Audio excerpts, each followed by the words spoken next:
কক্সবাজারটা আসলে একটা ভালো লাগারই জায়গা। মানুষ যেখানে বেশি থাকবে সেখানে আরো বেশি মানে এনজয়েবল হয়। যেমন গতবার থেকে এবার আরো মনে হয় বেশি এনজয় করছি আমরা।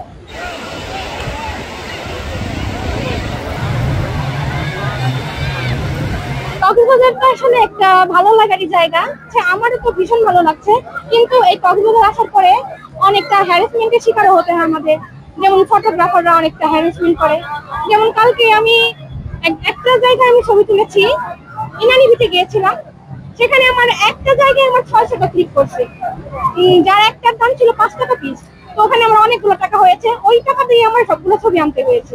এটা আমাদের জন্য এরকম একটা পর্যটক কেন্দ্রে খুবই হতাশার একটা ব্যাপার। এগিয়ে চলুন জোরসে, আমার হচ্ছে লুঙ্গি, রপ্তানিতে শীর্ষে, বিশ্বমানের লুঙ্গি। এই পর্যটক কেন্দ্রে যে প্রশাসন আছে সেটা যদি দেখে, এটা খুবই ভালো হবে। আর সব মিলিয়ে সব ভালো ছিল।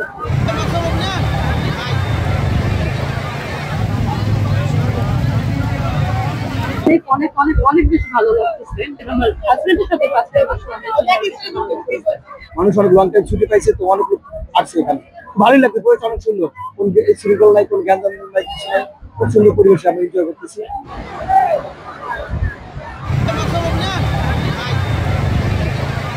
অনেকদিন পর আসা হলো ফ্যামিলির সাথে, তাই বেশি অনেক উপভোগ করা হচ্ছে।